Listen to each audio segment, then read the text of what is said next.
What is up, everybody? It is I, DPX. Welcome to another video. Today is the annual movie ranking. Now, this one's a little different. Oh, this song's gonna be annoying, but this one's a little different because I didn't watch that many movies this past year. There's a lot of movies on here, actually, that you might not have ever heard of, because they are like film festival movies that I watched in a class where we meet filmmakers and they show us movies. And a lot of them have like a date of like 2023. I think that's when they premiered, but then their release was like 2024. So I'm just gonna count it as 2024. Yeah, there's a lot of movies on here, or a lot of movies not on here, like movies I meant to see, even some bad ones I meant to see, like Craven, which I might still watch that movie just to have a laugh, or Borderlands, that's not on here. But yeah, this is just every movie that I saw from 2024 ranked in a tier list, and at the end I'll give you my ranking from worst to best. So we got S, A, B, C, D, E, and F. So starting off, it's supposed to be in alphabetical order, but I don't think it is. But yeah, let's get into this. Starting with Alien Romulus. This was a movie that, you know, there was some, I guess, some skepticism going into it, because it's like, well, we haven't gotten a good Alien movie in a while. In fact, the only two good ones are like Alien and Aliens. I forgot, I was gonna call it Alien 2, but that's not what it's called. But I will say, this is definitely, I mean, it's not saying much, but it's easily the best Alien movie since Aliens. And, so I'm gonna give it an A. Sure, it might just be like a best hits compilation of the series, but I think it works, you know. Now, we get introduced to some new characters, and those new characters are fun, they're entertaining, and, like, you expect them to get killed off, or at least a good chunk of them to get killed off, but they don't make them unlikable. Like, some movies, like, some horror movies, they make characters unlikable, so so it's good to see them get killed off, but, like, sometimes that can be a bad thing. I think this movie does it well, and the jump scares are great, and there's even, like, a thing going on with the main character and her kind of brother, but not really her brother. It's like her, like, sort of surrogate brother, who's also like a bit of an android. I think the dynamic between the two of them was great, and yeah, it was a really good Alien movie. Deadpool and Wolverine. Again, we're going a little out of order, but Deadpool and Wolverine, I think, is an A, maybe even like teetering on S tier, because this movie's great. It's like a swan song for the Fox X-Men universe that, like, didn't really get a proper, like, you know, send-off, you know. It had the, like, its send-off was, like, X-Men Dark Phoenix and New Mutants. Like, this is a franchise, a universe that helped build the, excuse me, the superhero genre, and then it kind of just ended. Yeah, it kind of just ended, with, like, no fanfare. No one really cared. So, see it get its send-off now is, and this way, is great, you know. And there was worries going in about Hugh Jackman coming back as Wolverine, undoing what he did, undoing Logan, but I think this movie respects Logan. It respects what happened in that movie. And also, like, people who don't like Ryan Reynolds as Deadpool, like, people who get annoyed by that, you have Hugh Jackman's Wolverine here to kind of be like the, I don't know what the word is, not quite the antithesis, but, like, you know, the contrast, I guess you can say. A good contrast for Deadpool. And I think it works, and also, like, Wesley Snipes as Blade comes back. We see Jennifer Garner as Elektra, what's his face? Channing Tatum gets to finally play Gambit, and he just absolutely steals the show. He becomes a meme, like, ooh, I'm about to make a name for myself, you know, like, and it became the second movie, the second ever rated R movie to hit $1 billion, and I think it's very well deserved. So yeah, A tier. I don't know about, you know what, fuck it, I'll put an S. it goes in an S tier. It's like the plot isn't the strongest. Not that it's particularly bad, but like it's just for the experiences gave me that this for the type of experience this provides at the movies. Like I think it's an S tier. You know what I mean? Hippo, one of these lower budget like independent film festival films I saw. This is a weird movie. I don't even know if I want to say what this movie's about. It is weird. Like I don't even know if I can say what it's about.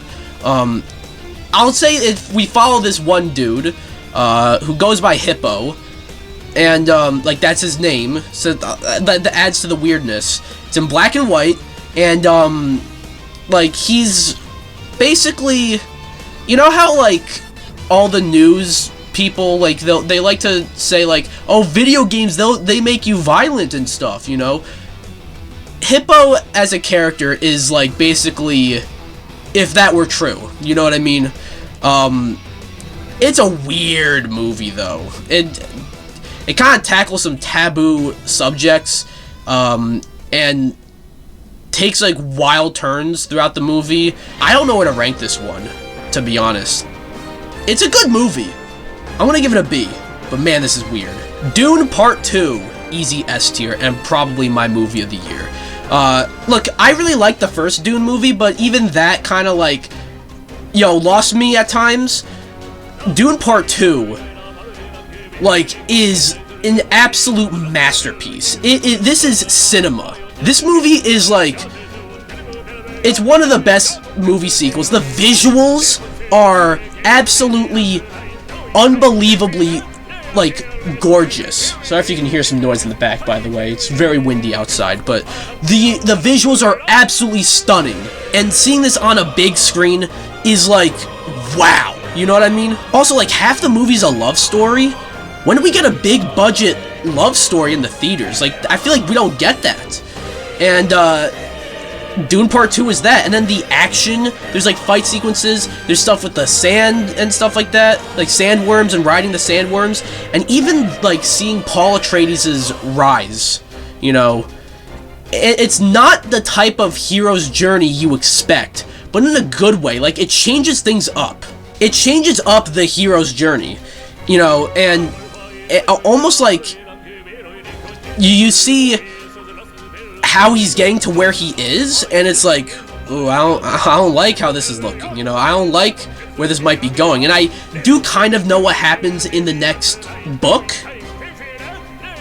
and yeah, I'll just say that. But man, Dune Part 2, like, if there's a movie that came out in 2024 that like is a must-see in the theater, it's Dune Part 2. This movie's a masterpiece. Between the Temples, this is another weird movie from the film festival batch that I saw.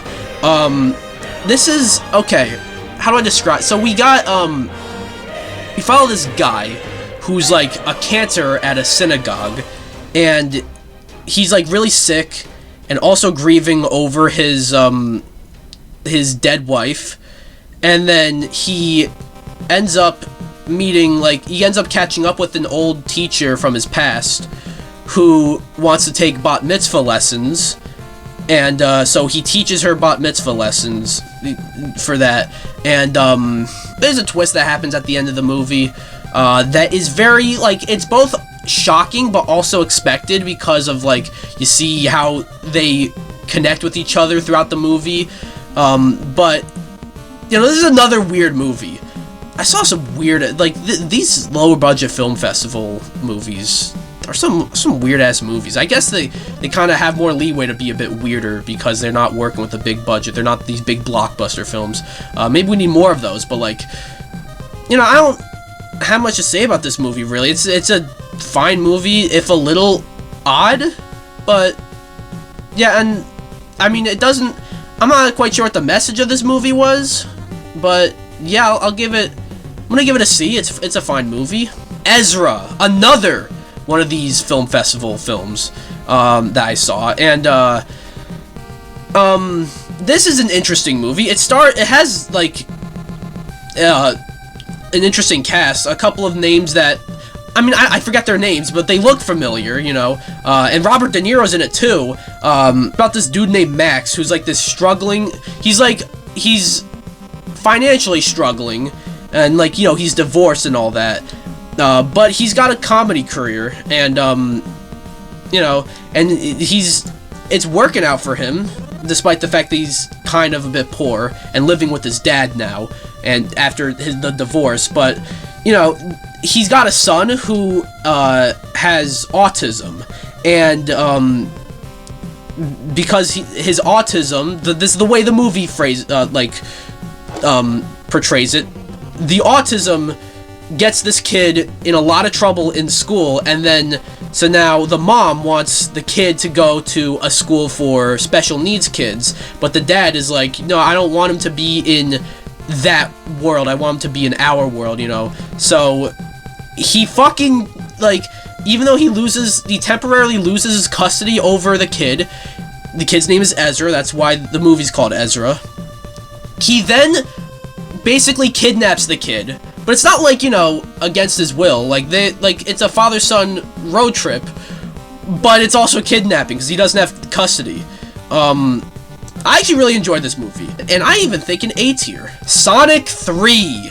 This movie is easily the best of the Sonic trilogy. I mean, first of all, I love the dynamic, like a family dynamic of Sonic, Tails, and Knuckles, and then you know, James Marsden's character and his wife. I forget their names, but Tom, right? Tom was his name? Well, either way, they're not that important, but I do like the family dynamic. But then they introduced Shadow, who, by the way, perfectly played by Keanu Reeves. You know, that's just perfection. Perfect casting right there. But also adds, like, a good contrast and a good foil for Sonic, because Sonic is, like, this happy-go-lucky, you know, good guy. Shadow is tragic, and he has trauma, and like, his story is just very sad, and you kind of learn that, like, similar things happen to both of them in their past, but Sonic, or Shadow, like, dealt with it differently that led him down the path that he's on. Plus, we got Jim Carrey here. He always steals the show, and he steals it twice in this movie, because he's not only Eggman, he's also Gerald. And that ending sequence, like, that was awesome. I'm gonna give Sonic 3 an A tier. His Three Daughters, another one of those low-budget movies I saw this year, although this one's on Netflix, so, like, anyone can watch it now. But, it's a movie that stars, Elizabeth Olsen and Carrie Coon and Natasha Lyonne, you know, three pretty big names, and they're all, like, these estranged sisters who come together as their father is, like, sick and dying, and they're just trying to spend time with their ailing father. I saw this got, like, some mixed reviews, and I don't really understand why. Like, it's a very, like, emotional and somber movie, but done very well. Like, very powerful performances from the three main actresses, and the movie's called His Three Daughters, which kind of makes it sound like it's about the dying dad and, like, kind of his relation with his daughters, but it's about the sisters, you know, and they're estranged sisters, you know, they're all pretty far apart in age, but, like, their dying father helps them connect with each other. The movie starts with the three of them kind of, like, at each other's throats, but then throughout the course of the movie, they grow closer and closer and closer, and then, you know, when the thing happens, I'm not going to say what happens, but I feel like the premise I just described, you should be able to tell what happens. But when that happens, you know, they're all three sisters that are well connected with each other. And I really like, that was just a nice, like, progression to watch. So, A tier. Inside Out 2. I think the biggest movie of the year, of 2024. And this movie was a solid movie. I was a little iffy because even though Inside Out, I think, perfectly set itself up for a sequel, you know, the premise of it is, like, perfect for a sequel, it felt a little bit like a safe bet. You know, they waited so long, it was almost 10 years since the first movie, where they put out this, where they put out Inside Out 2. So it kind of feels like, well, we know this is gonna be a hit, so, we'll just put it out. But it works. Like, you kind of grow up with Riley, you know, after watching the first movie, now this, and they introduce new emotions. There's embarrassment, there's, envy, there's one other that I'm forgetting. Boredom was the other one.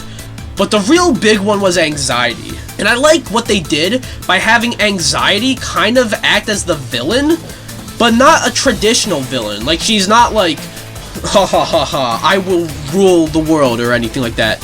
And it's not even like doing anything evil. It's just like, you know, anxiety is a thing. We all get anxiety, and we have to deal with it. But we can't let it take it over us, you know? And I thought that was very powerful, very, like, just very well done. A tier. Furiosa, a Mad Max saga. This movie, it hurts that this one bombed at the box office. It bombed hard. Especially because apparently George Miller worked on this for so long. You know, he was working on Mad Max Fury Road for so long that he had all these ideas for a Furiosa movie that he spun that off into its own movie, and this is what became of that. And then, you know, obviously there's like the controversy with Charlize Theron not being Furiosa when she really wanted to be, but I think Anya Taylor-Joy is absolutely amazing as Furiosa. But the thing is, like, we don't get her as Furiosa for that much of the movie.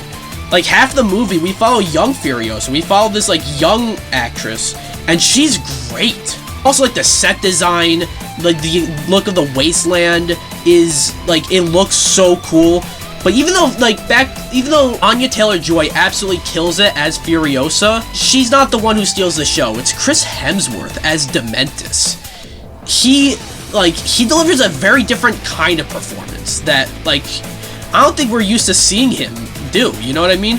Like, he's great, and this movie, like, it's a real shame that nobody saw this at the movies, like, when it came out.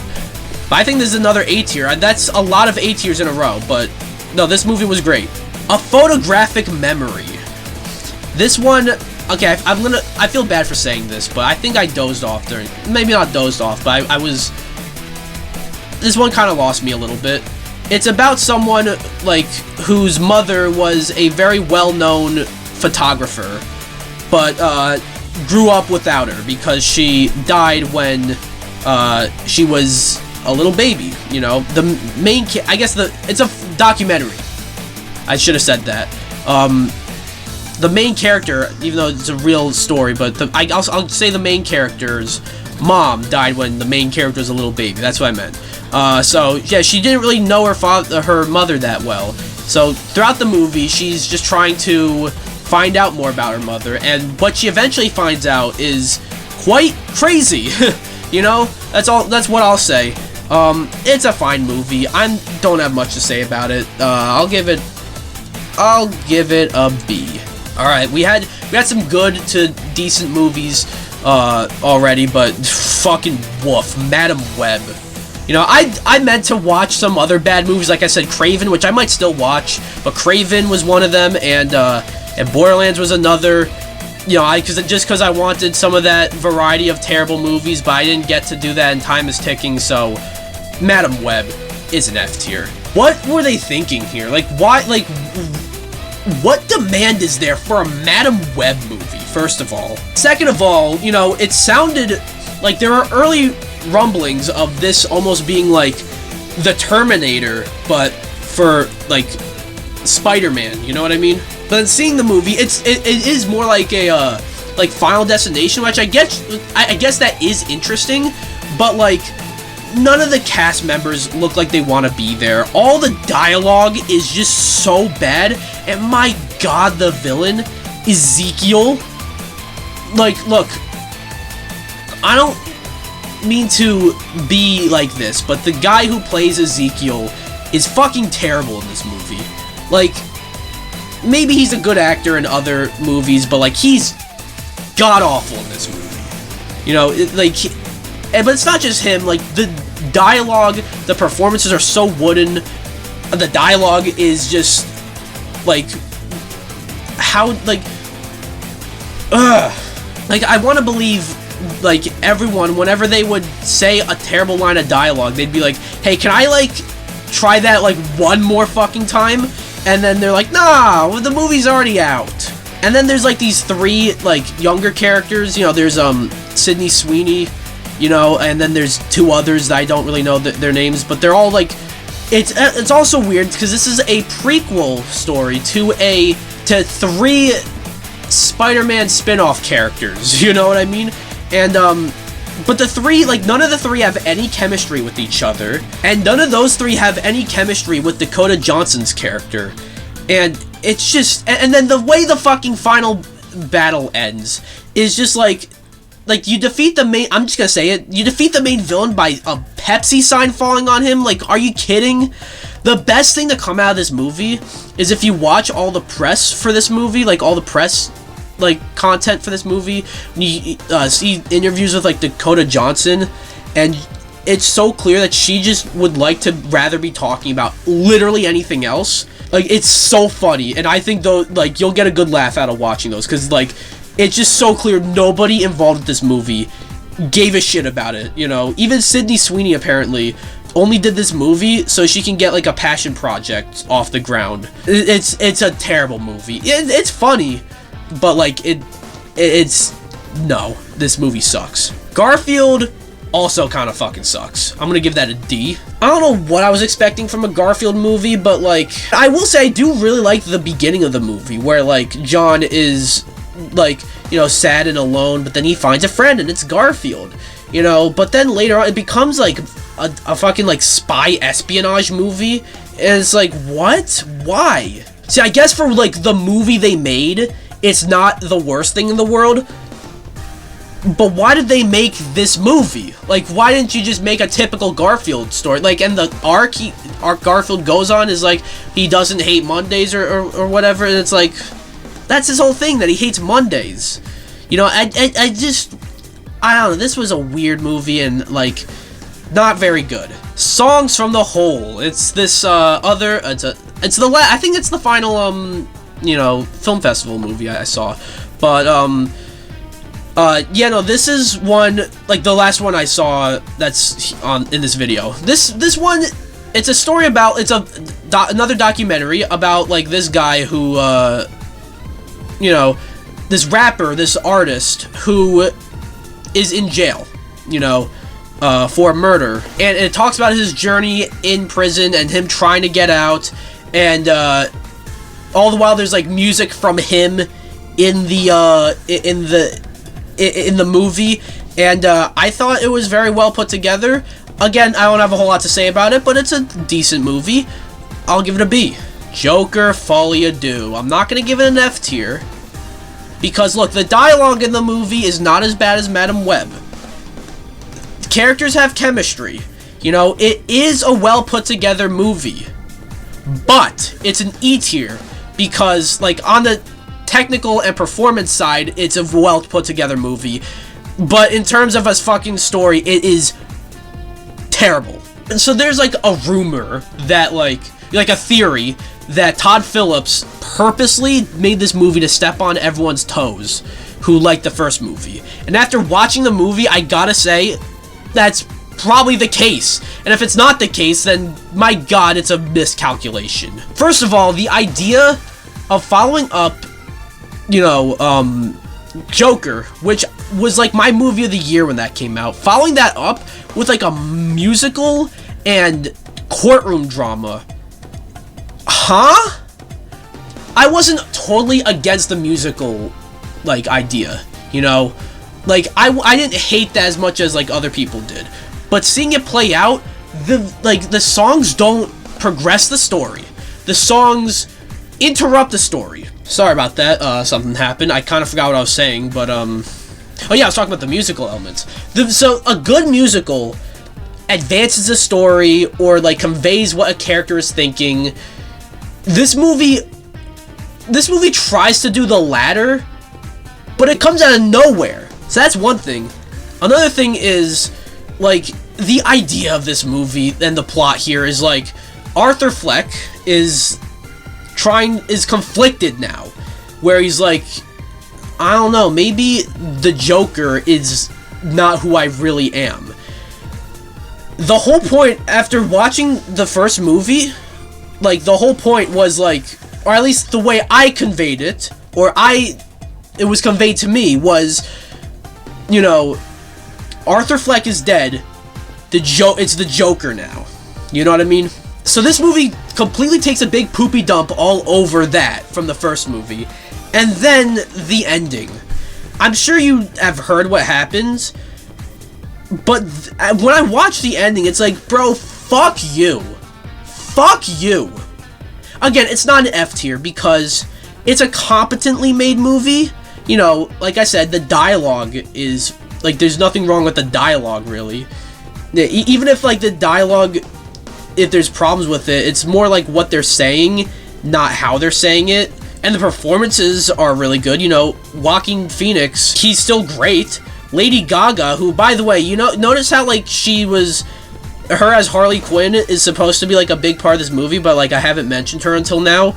That's because I've heard people say that she was wasted in this movie. I don't know if she was wasted, but, like, very weirdly used. But once she's in the movie, she's still great, you know, and, like, characters and actors have chemistry, unlike in Madam Web, but, like, fucking woof. Like, what happened? Also, how does this movie have, like, almost, like, what, quadruple the budget of the first movie? Fuck this, I'm moving on to the next one.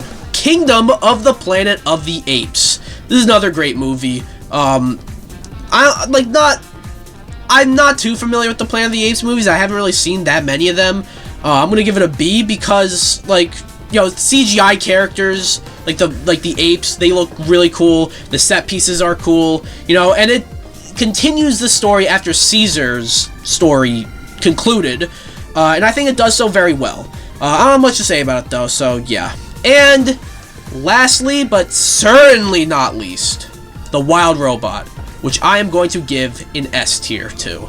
My god, this movie, like, this is one of the movies I saw just before doing this ranking video, and it was worth it. I am so happy I saw this movie because, oh my god, this made me feel things that, like, you know, like, only the best types of movies make you feel. The animation looks great. It's like DreamWorks has really been nailing the animation style, you know. I feel like ever since Puss in Boots kind of gave you that more, like, cel-shaded look. I know that's a term we use more with video games, but, like, I'll use it here. Cel-shaded look, like, it works so well with this movie, and it's a movie about, like, parenting almost, and, like, togetherness. And it's done very well, and it's done very well. The score in this music is great, and just, it's great. This movie's great. It should be nominated for Best Picture, but the Academy, they don't like animation. They don't like animated movies. You know, they have an unwritten rule that says no animated movies allowed to be nominated for anything that isn't Best Animation and Best Animated Movie. You know what I fucking mean? Fuck you. So, this movie's not going to get anything at the Oscars except for maybe Best Animated Movie, but still, it's great. Go watch this movie if you haven't already. So yeah, that's a little disappointing that my ranking is this low. It's like this little amount of movies, but regardless, this is the tier list, and I'm going to order them right now. Alright, so here's my ranking of every movie I saw from 2024, from the worst to the best. Madam Web, Joker, Folie, Deux, Garfield, Between the Temples, Hippo, Songs from the Hole, A Photographic Memory, Kingdom of the Planet of the Apes, Ezra, Furiosa, Sonic 3, His Three Daughters, Alien Romulus, Inside Out 2, Deadpool and Wolverine, The Wild Robot, and Dune Part 2. I say this every year, but I hope this year I see more movies, you know, because I do like doing these. But I guess just so many movies just got away from me in 2024. And I was gonna watch more movies for this ranking video, but time is ticking, and there's a big video I'm working on, and unfortunately some sacrifices had to be made. So yeah, hey, I do got a show ranking, which is about as many shows on there as there are movies here. But I think I'll have more to say about those shows than I did for these movies. But hey, thanks for watching. What are your favorite movies from 2024? Let me know down below. And hey, what are your most anticipated movies of 2025? Be sure to like the video, comment, subscribe, and I'll see you guys in the next video. Bye!